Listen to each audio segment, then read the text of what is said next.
Amigas y amigos, tengan ustedes muy buenas tardes. Y aquí estamos, una vez más con A Viva Voz, un espacio dedicado a la reflexión sobre culturas, artes y temas de contingencia.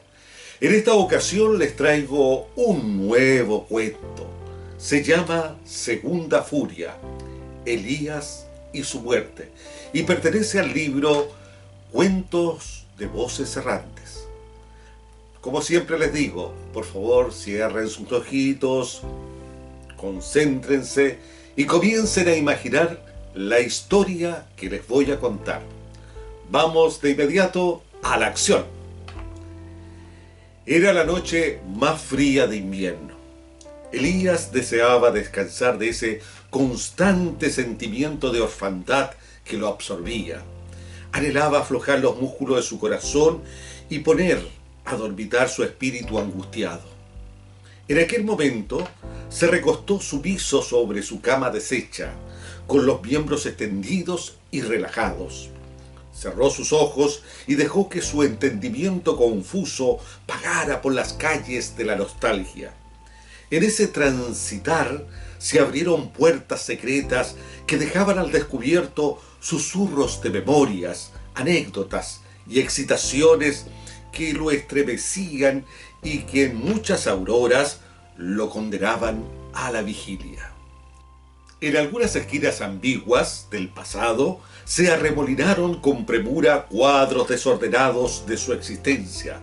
Las aguas turbulentas que algún día le perdonaron la vida, los 3 gatos que durmieron en su claraboya, los barcos pesqueros en el puerto entristecido, el cuchillo carnicero que le rebanó el dedo cordial, pasillos intricados y sin salidas, el globo ocular perforado por un clavo, unas tijeras grandes de desastre y la carroza fúnebre arrastrada por 2 caballos negros, entre tantas añoranzas llenas de gentes y de ruidos.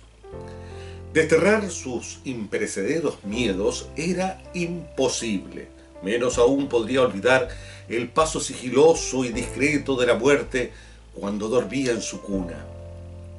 Con mis ojos abiertos, la distinguí de pie en un rincón malévolo del dormitorio, observando con codicia los 2 cuerpos abrazados tenazmente por el amor, tal vez por el miedo de perder la frágil felicidad. ¡Qué arrogante! Pasó por mi lado sin siquiera saludarme. A lo mejor me equivoco, quizás yo era muy pequeño para su desmedida ambición. Más tarde se sentó suavemente en la cama de mis padres para decidir a cuál de ellos lo ataba con su lazo mortuorio. Al parecer, recién se dio cuenta de mi presencia, pues me hizo un leve gesto con su mano para que siguiera durmiendo. Discurría en ese trance. A partir de esa noche abominada, Elías no sintió como los otros sentían, no miró como los otros miraban, no habló como los otros hablaban, tampoco pudo revelar jamás lo que guardaba silenciosamente en su pecho.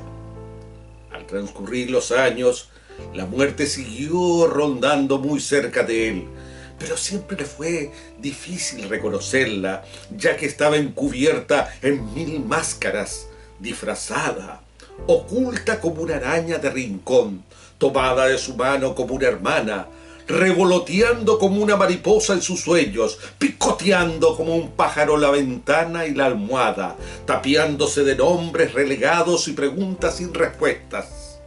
Sin advertirlo, el sueño subyugó su juicio. Al poco rato, un impulso vehemente removió todos los rincones de su organismo, ahogando sus sentidos en un dominio indeterminado. De un solo golpe vinieron las arcadas, infinitas arcadas de moribundo, como si su torso fuese atravesado por muchísimos venablos. La ilusión fue real e intensa y prometía eternizarse en el tiempo. Ante la adversa encrucijada, sintió el temor e intentó escapar, pero todo esfuerzo fue infructuoso. Una potencia intangible lo retuvo con sus enormes e incontables extremidades, aprisionando su tórax e inmovilizando brazos y piernas. Lentamente comenzó a perder el aliento. Presintió que zozobraba al igual que un barquito de papel entre el oleaje de un mar fragoso. A esa altura presagió su muerte fría, fatal e ineludible. Una vez más su divagación fue violentada por una penetrante estocada que dio de lleno en el centro de su pecho. Un filoso metal comenzó a hacer un corte vertical en su carne, tal como si realizara una autopsia en el cuerpo aún con vida. De su boca no surgió ningún alarido. Entre medio de ese sueño sobrecogedor, presenció su tronco desgarrado, como una zanja larga y sangrante. Desde esa herida emergió con ímpetu un lodo negruzco y espeso. Era una impresionante composición de tierra mezclada con agua, caracolas, gusanos, dientes, papeles y otras mínimas cosas indescifrables. El sedimento turbio comenzó a deslizarse perezosamente desde su busto hasta sus pies. Al poco tiempo, la materia dejó de emanar y simultáneamente experimentó un adormecimiento tal si estuviese sedado. Inhaló un poco de aire con exiguo alivio. En ese intervalo tuvo la impresión que su piel y sus pensamientos hubiesen sido transitoriamente blindados por un ingrediente salvador y sutil que evitaba cualquier arranque de emoción doliente. En el centro de la fantasmagoría, el lodo se reagrupó en una sola masa gelatinosa y ascendió pesadamente con sus patas mitológicas hacia la cabeza del hombre, hasta enrollarse en su cuello. Elías se mantuvo en quietud y absorto. Estaba convencido que valía la pena dejarse vencer por ese légamo, sin armaduras ni recelos. Estaba sometido al vértigo del buen invasor. No más esperaba que ese fango acometiera con todas sus armas sobre su pequeño feudo para que ocurriera lo supremo, lo ansiado. Al tanto que su delirio aumentaba, comenzó a distinguir en el aire configuraciones que se deformaban, tonos y ángulos que se perturbaban y trayectos que se agrandaban en un tiempo calmoso. De súbito, una sombra emergió desde su cuello barroso, agigantándose poco a poco y oscilando como un péndulo. A la nube oscura le brotaron unos colmillos largos y fieros que en un abrir y cerrar de ojos se incrustaron en su yugular y succionaron gota a gota su sangre enferma. Esa cosa monstruosa emitía algo parecido a una risa ciega que por instantes se transmutaba en un llanto desquiciado, desconcertándolo. No obstante, a medida que le sorbía la sangre, le provocaba un placer insospechado, casi morboso. Qué insólito, ¿no? Una vez que sació su sed, se introdujo disimuladamente por su cerviz y se anidó en su cerebro, estimulándole emociones complejas de describir. Como caída del cielo, una sensación de ligereza invadió su naturaleza, aliviándolo de todas las privaciones y congojas que había sufrido junto a su madre desamparada. Fue tanta la dicha que si hubiese tenido un resto de vigor, hubiese abrazado y besado a esa apariencia lóbrega, pues sentía que ella era el único amparo dulce para su existencia marchita. Antes que sus pulmones cayeran rendidos sin aire, la sombra ligeramente se fusionó con el barro en una sola enjundia, bordeando las comisuras de sus labios. En tal eventualidad pudo apreciar su gusto y su tufillo de hiel marina. La muerte. La muerte contiene cada gesto mío, cada pensamiento, cada recuerdo de cosas infinitas de tierra y mar, de certezas y dudas, de virtudes y errores. Así divagó.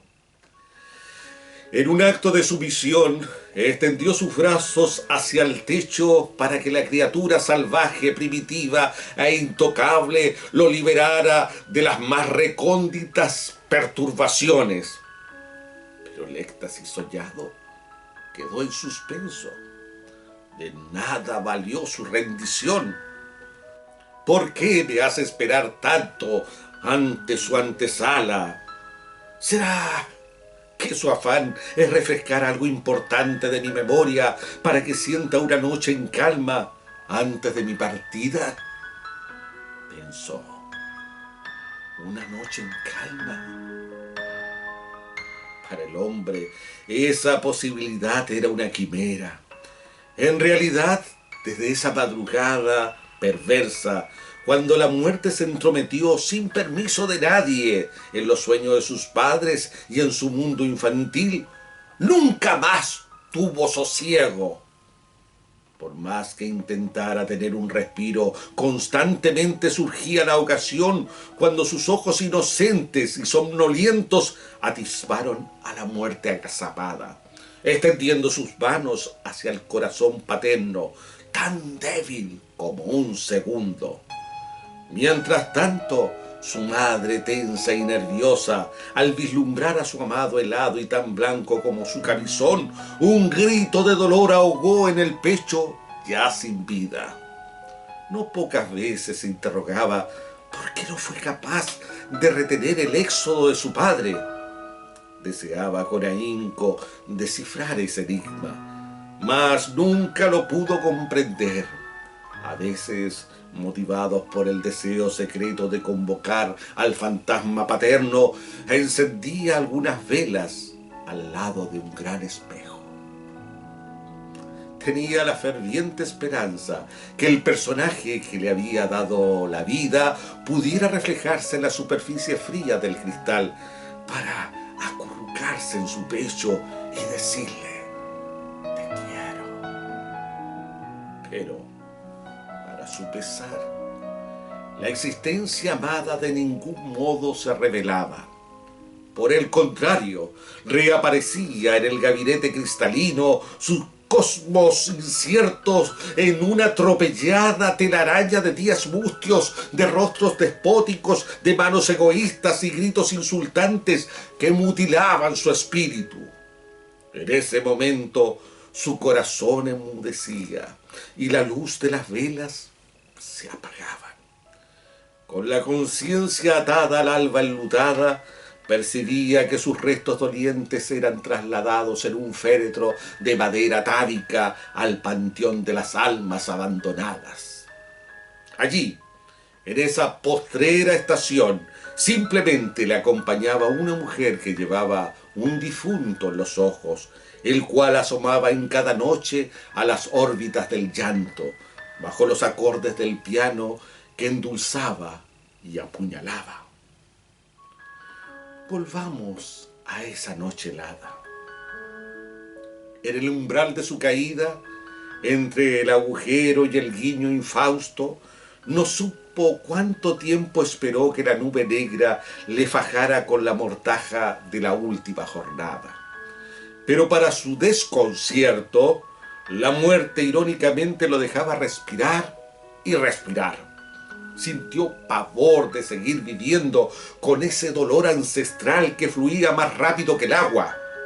Se hubiese sentido gratificado si ella le hubiese permitido, sin mayor dilación, emprender la ruta hacia el abismo hermético. Cuando subían los visajes de insatisfacción en su boca, una segunda sacudida más violenta, equivalente a una hecatombe, lo remeció de palmo a palmo. Tuvo la impresión que todos sus órganos se desprendían de cuajo y rodaban sin parar por el suelo, que su sangre afloraba por sus poros hasta inundar por completo el cubrecama. Con regocijo asumió que había llegado el momento donde las cadenas y las murallas serían derribadas de su cuerpo mortal, donde sus ojos podrían contemplar con claridad y libertad la felicidad vedada. Otro mundo, más hermoso, donde valiera la pena vivir. Pero pese a todo pronóstico, nada de eso aconteció. Cansado y embrollado, discurrió que era un absurdo suponer que la muerte vendría de manera inmediata después de la agonía, así como le sucede el otoño al verano o la noche al día. Entonces, en un soplo de razón, decidió terminar con ese ritual, así como cuando alguien resuelve fugarse de una pesadilla. Al quitar las manos de sus ojos, una ráfaga de luz de color rojizo y violento cayó sobre ellos, dejándolo por un lapso enceguecido. En tal ocurrencia retornaron las visiones prístinas.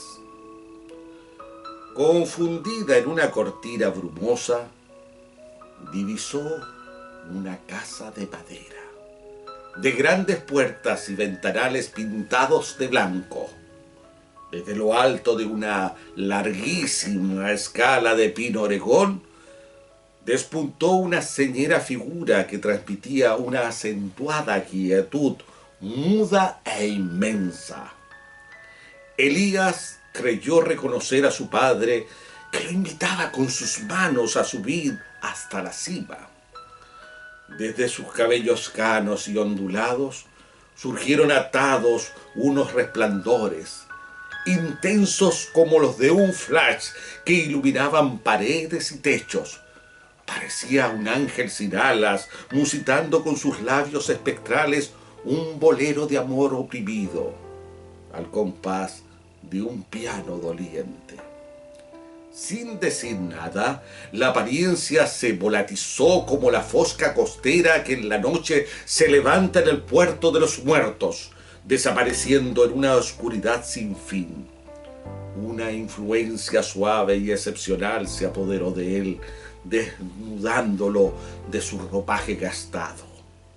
Su cuerpo desprovisto parecía que flotaba cadenciosamente en el aire, tal si estuviese entre las olas de un océano ilimitado, perdiendo todo contacto con el mundo físico. Su mente se sumergió en una nube lechosa y en un céfiro frío del oeste la hendió. Un torrente marino lo llevó lejos, muy lejos, arrancándolo de sus apegos y evocaciones azarosas. Dejó de escuchar todo sonido y paulatinamente perdió soberanía sobre su ser.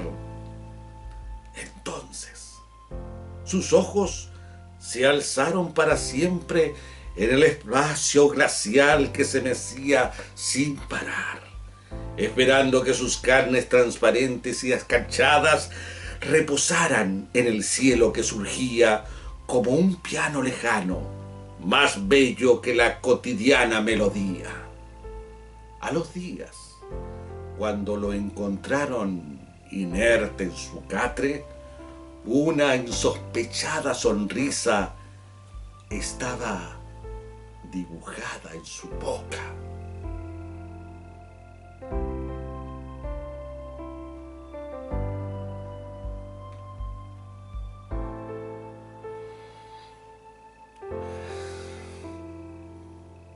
Bueno, este es el cuento que les traje esta vez. La muerte de Elías. Los cuentos, el teatro, la literatura tienen mucho de realidad, tienen mucho de la memoria colectiva y de la memoria personal. Pero no es la verdad, no es la misma realidad. es un cuento, nada más. Muy bien, amigas y amigos, para mí es un placer estar cada vez en A Viva Voz y prometo estar pronto con ustedes. Hasta siempre, amigas